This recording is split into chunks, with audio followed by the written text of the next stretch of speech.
thank you to, sincerely thank you to both witnesses for being here today. It's an honor and a pleasure to have you both here. I would always believe in any situation, everybody has the right to come and defend themselves and speak the truth, so thank you both. I'm going to say a little bit first before I get into a few questions here. You brought up some very good points. I've now been an MP for 5 years, and I've been sat on a few committees. Mainly, I've been on public safety, but some other ones. And we have witnesses come in to our meetings all the time, and they give us their, I'm going to use for lack of terms, side of their stories or their information they believe in. So this has put us in quite an interesting position here, and it's going to always make me think going forward what's real and what's not real. And it's very interesting that it's, and please don't take this glibly, that it's come up in a study about disinformation that this has taken place. I have obviously spent some time reflecting on that. I find that a little ironic. So perhaps, Mr. Pugliese, before we get into some questions, if there's any good, obviously, because I know you've been through a tough time, you can come through this, is that perhaps maybe our eyes will be a little bit more open to disinformation, and that will be part of our study and our remarks going forward. So I do have some questions, though. I'll start with Mr. Pugliese, and I hope I'm saying that right. I think I'm pretty close there. Thank you. Obviously, this has been a very tough time for you. I listened to your words very intently. You did mention, obviously, this has had some effect on you and your family. One of the first things I want to say was my feelings go to you and your family. And how has this affected you and your family with these allegations? Thank you, Madam Chair. I'm not going to get into too much of that, if that's okay. I mean, we have increased security around the house, so there has been a component about that, just to protect the kids. As far as direct impact. There is that.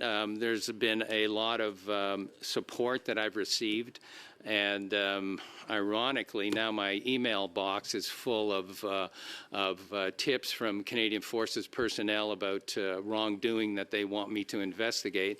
So I guess I've got my work cut out for many months to come. But I prefer not to get into some of the security aspects, please. Yeah, I wasn't, and I respect that. I wasn't as much looking for what you've done. That I was looking for maybe how much, because it affected your family. Because what I'm trying to do here is draw a picture of maybe going forward. Our words are important, and the words that witnesses say are important. So I was just trying to draw a picture of how much this has affected you and your family, not specifics as to what your security around your family. So I understand that. Mr. Pugliese, another question. Since we are studying Russian disinformation, do you have any thoughts on how the government can address Russia's use of disinformation and information manipulation? Obviously, you're living through it right now. Maybe you can give us your opinion on that. Thank you, Madam Chair. I think these committees have to be very careful at looking at the evidence that's being presented. So in December 2023, I covered a Senate Fisheries Committee, and I watched a so-called disinformation expert who works for the Macdonald-Laurier Institute, which Mr. Alexander works for.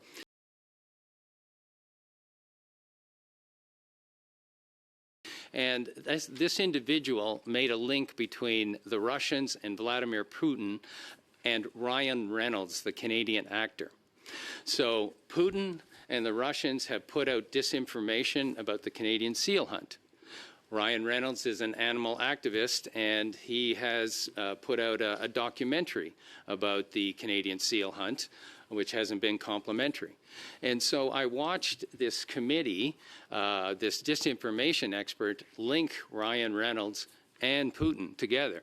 And so I came away from that, and words, as a committee member has mentioned, are very important. And if Ryan Reynolds can be linked to the Russians and Russian disinformation, then no Canadian will be safe from any such smears.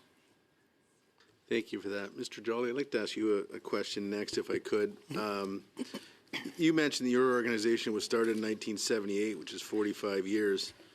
Have you ever seen a case like this in journalism, and how have your association reacted to it, or what have you done to prevent this, the disinformation side of it going forward, of your journalists? Absolutely. I mean, this is quite different in its own right, the fact that it was declared asserted by a former cabinet minister in a standing committee of, a democratically operated organization. I think that is something that really takes the cake. But I think we also need to be really aware of the challenges that journalists are facing out in the field every day in covering, protests and injunction zones. We've seen, photojournalists who are having their access restricted when they're trying to go out and cover wildfires in BC or in Alberta. These are all part and parcel. This is part of the shrinking, press freedom environment that we're seeing. And I think what Mr. Pugliese has experienced is certainly part and parcel with it. It does sort of give me a sense of exasperation, the degree to which these accusations were made, again, within the context of a committee. I think it was a really bad look. Thank you. The time is up, and we'll go to Ms. O'Connell. 6 minutes, please. Thank you, Madam Chair. Thank you both for being here today. I just want to start out, certainly from our perspective and my perspective. I think, Mr. Joly, you said in your opening it was dumbfounding and dangerous, and I don't disagree. I think what's important to know, however, is that we don't see what a witness might come and say in advance.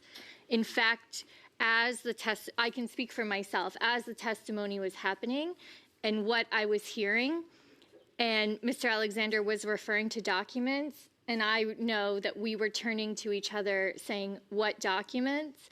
And then when we looked, I had noticed that on the committee day, we had received them in and around 12:30, I believe. I can clarify that.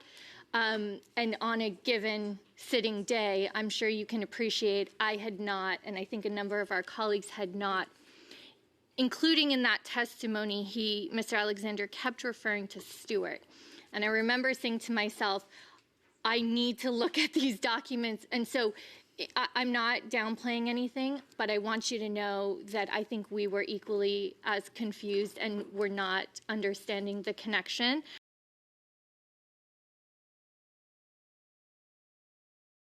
Mr. Bazan then asked specific questions that then named you that were eventually, when I got home and was actually able to go through and read all of the documents, I saw that. But it's not to make an excuse. It was just to outline the timelines from our perspective, because I, too, was very confused of what was actually being alleged. And from my perspective, and I can't speak for all colleagues, we had not seen it in advance, because I agree with both of your testimony in regards to a study on Russian disinformation. Our intention of this committee is certainly not to allow or purport the continuation of it. So I just want to acknowledge that again, not to dismiss the very real concerns, but to paint a little bit of a picture of, I think, some of that same dumbfounding confusion that we were experiencing in real time. I certainly was experiencing in real time, trying to get my eyes on those documents as we're also preparing questions as witnesses are sitting there. So other colleagues can certainly speak to their experience. But just on that, you've mentioned, Mr. Pugliese, the extreme concern and the dangerous situation for your family and the increased security, and I'm deeply sorry that you are experiencing that. That was one of my questions, but I want to ask, actually, in Mr. Alexander's opening remarks, he said, quote, "Previous efforts to expose this journalist's long-running covert ties to Moscow has resulted in attempts to intimidate current and former Canadian parliamentarians, including my former colleague James Bazan, as well as Canadian Army officials," end quote. Are you aware of any of those efforts? Again, this testimony, I'd served on a committee with Mr. Bazan on national defense. I have never heard these accusations. Do you have any idea where that is coming from or why this was presented that day? Thank you, Madam Chair. So when I heard that, I thought, I thought we're entering into a territory of unhinged testimony. I couldn't believe it. So I don't know Mr. Bazan. He has used information from my articles and raised it in the House of Commons to hold the government to account, which is fine. In 2018, I wrote an article, in fact, supporting Mr. Bazan when a senior Canadian Forces public affairs officer by the name of Colonel Jay Jansen was dictating to Mr. Bazan on social media on what he should, as a parliamentarian, ask. And so I did an article quoting Mr. Bazan, and this isn't a proper, parliamentarians shouldn't be told what they can be asking in Parliament. When I heard that, I was just flabbergasted. It was, it's crazy. I don't want to get into too many details where I live now, but I don't live in Ottawa. I live 5,000 miles away, and I've never intimidated Mr. Bazan. I don't know what that is about, or any other Canadian Forces officers. Thank you. I didn't understand. And like I said, most of the testimony was also referring to the journalist as, quote, Stewart. And it wasn't until later that, again, we were even kind of putting those pieces together.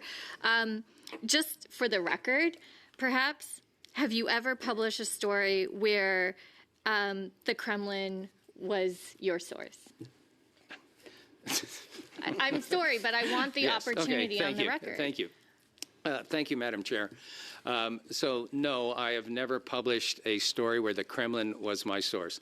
I have done one interview with the spokesman from the Russian embassy who is given the boot from Canada, and that was published. Most of my sources are Canadian Forces records, that I acquire through the Access to Information Law, Canadian Forces statements, and Canadian Forces personnel usually coming to me for help because they're getting, for want of a better word, jerked around by the chain of command. And if you follow most of my stories, you'll see that those are stories that I do a lot of. Thank you. And again, just in fairness, I wasn't saying it to promote that. Sure. I wanted you to have the opportunity on the record to address Thank you, it. Madam Chair.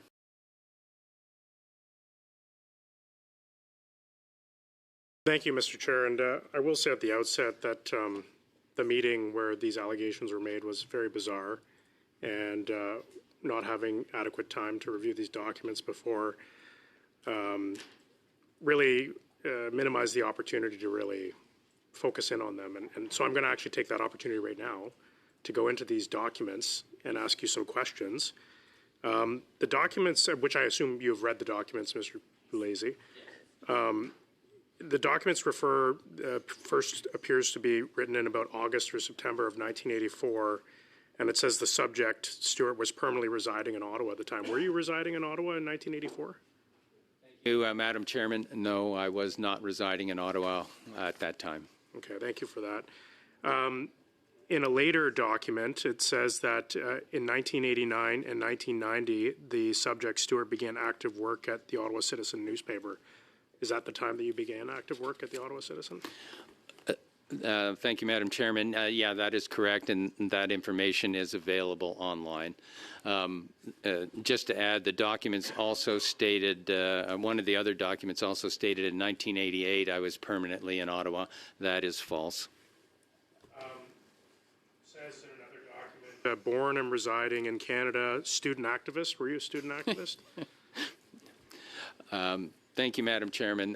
No, I wasn't a student activist. And the reason I'm asking this is these are very specific things. Sure, and, sure. you know, if somebody's putting this together, they must have done some research in with you. Wouldn't you agree that the best disinformation always has an element of truth in it? I would agree, except this time they didn't seem to do a very good job. Yeah. You know, like as I mentioned previously, student activist. Well, if you take a look at my writings, you know, at one point in the 80s, I was writing for a Canadian Armed Forces journal, or Canadian Armed Forces publication.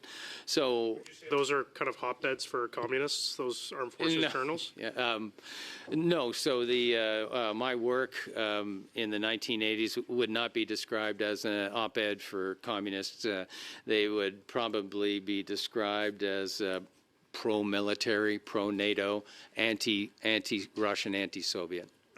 Another part of the document here says that the subject steward expressed a loyal attitude towards Soviet Union policy. Have you had a loyal attitude towards the Soviet Union's policy? Thank you, Madam Chair. No, I have not had any pro-Soviet attitudes. Do you think that looking at Russia as it is today versus what Russia was in the time of the Soviet Union, do you think that it's even ideologically consistent for somebody who was loyal to the Soviet Union to necessarily be loyal to what the current iteration of the Russian state looks like?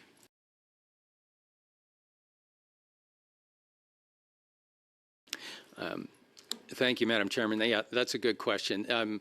Obviously, the Soviet Union from the 1980s it could be arguably described as far, far different than what's going on in Russia right now. I don't have the, I don't have the knowledge, but they're totally two different entities. Given that you've had access to these documents, have you had an opportunity to send them off for verification or to be, debunked by a third party? Sorry. Thank you, Madam Chair. No, I mean, the committee was given photocopies, I believe, so it's hard to send photocopies off.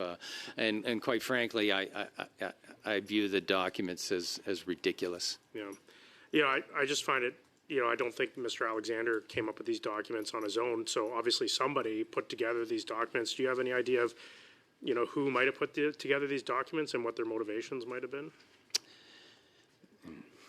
Thank you, Madam Chair. I can't get into details. However, I am in the midst of a civil lawsuit for $7 million that you know what? I think our lawyer would prefer that I don't go further into that. But yeah. Okay. How do you think we can improve resilience against foreign influence in a way that doesn't compromise press freedom? That's a good point. I think you have to go through a prism of, you have to carefully look at what's being presented. Just because I write an article about sexual assault in the Canadian Forces, and that oh, sorry.